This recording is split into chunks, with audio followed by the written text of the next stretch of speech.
Hello everybody, welcome to a brand new episode of Let's Talk Anime. Since childhood, I have always been fascinated with the invisible world. Things such as ghosts. Okay, Ackroyd, you can stop that now. God dang it, I was really feeling it. No. We're talking about Yu Hakusho.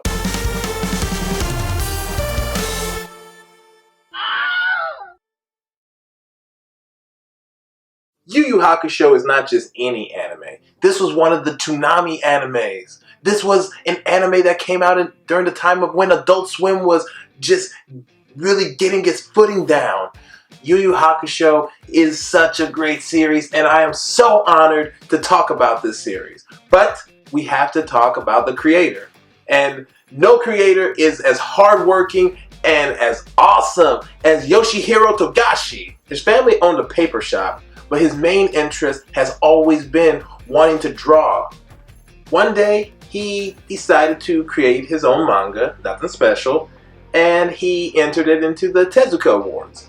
Just a reminder, Osamu Tezuka is a big deal, and the Tezuka Awards are awarded to people who have great talent and potential to make amazing manga series. And Togashi won the Tezuka Award at age 20. The series that won the Tezuka Award for him was Butobi Straight, while he also won an honorable mention in the Hot Step Award selection for Jura no Mizuki. But despite all of those awards, he wanted to write something he loved. He always loved things like ghosts, mystery, the whole thing with the occult. And since childhood, he has always been fascinated with all that kind of stuff. Things like ghosts, monsters, goblins, ogres are something that have always been... Ackroyd, that's enough.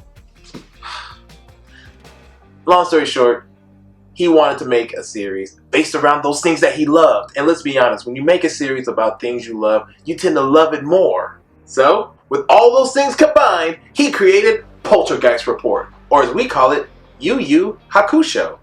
The main plot of Yu Hakusho is this.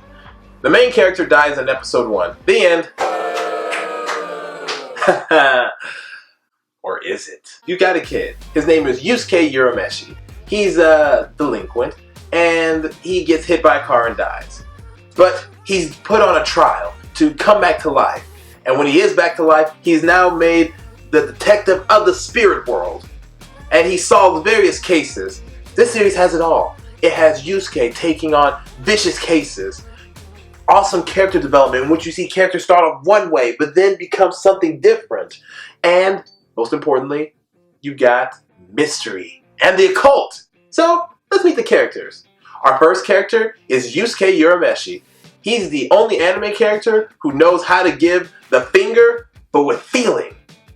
And with a lot of force. Yusuke has the most character development out of all the characters in Yu Hakusho. Starting off, Yusuke was in junior high school and he was a total delinquent. He didn't care. He just did whatever he felt like. He would cut school, he would pick fights with people, he would just do whatever he felt like. And then that day, he got hit by a car because he saved a little kid's life, changed him. He became, well, not instantly. Over time, he would gradually become a better person. When he came back to life, he was given purpose. He was shown that people need you. People's lives are in danger, and we need you to help save them. It would become a unique transformation as he went from a total delinquent to a pretty altruistic guy. Next up, we've got Kazuma Kuwabara. Kuwabara is well, let's just say he thinks he's a badass, fails. He also thinks he's a ladies' man, fails. And his main method of fighting is swordplay. Also, he can sense ghosts. Next up, my personal favorite character is Suichi Minamino, also known as Kurama. Kurama is older than he looks. He also fights with a whip because, you know, he's a pretty boy. Next up is Hiei. Hiei is short, angry, kind of a smartass, and he starts fires. But he is a caring person to a certain someone who's super close to him. And his method of fighting is with swords and fire. Fire. Fire. Fire. And last, but certainly not the least, and a personal favorite of mine, because if you know me and I like strong women, Genkai. Genkai is an old lady with an attitude problem, but she is a freaking titan. Okay? Not an Attack on Titan. No, I'm talking about she's a titan on the field of battle. Okay? Although when she trains people, she is not easy, as in she will throw cigarettes at you while you're trying to focus. Now, this series has also been touched by a magical girl, none other than Miss Naoko Takeuchi. Now, if you don't know who she is, long story short, former pharmacist turned manga artist, created Sailor Moon. This is how she plays the connection. You see, Togashi and Takeuchi are both married. And you can see some Sailor Moon inspiration, well, more like Sailor Moon references in Yu Hakusho. For example, there's that one scene in which you see Koenma, a character, dressed up as Tuxedo Mask from Sailor Moon. It's always nice to have someone you love, pay a little homage in your series. But Takeuchi also helps take care of Togashi. Mainly because, you see, Togashi works himself a little too hard, to the point where he works himself where he's sick. And it's not fun. Believe it or not, he was not a fan of Yu Hakusho. Yes, it did contain things he liked, but there were moments where he would write himself into a wall, and at the end, he just wanted to be done with the series, in which he could make something different. But he does not regret working on it, because it gave him inspiration to make his new series, Hunter x Hunter. If you look really carefully at Hunter x Hunter, you can see the inspiration from Yu Hakusho, on how Gon is just like Yusuke, in which they both wear green and they're both raised by a single woman. Kuwabara and Leorio, they both wear blue, they both use bladed weapons, and they're both the tallest in their groups. Kurama and Kurapika, they both have the Kura part in their names, they wear Chinese-inspired outfits, they use whip-like weapons, and a lot of times, some people kind of question their gender.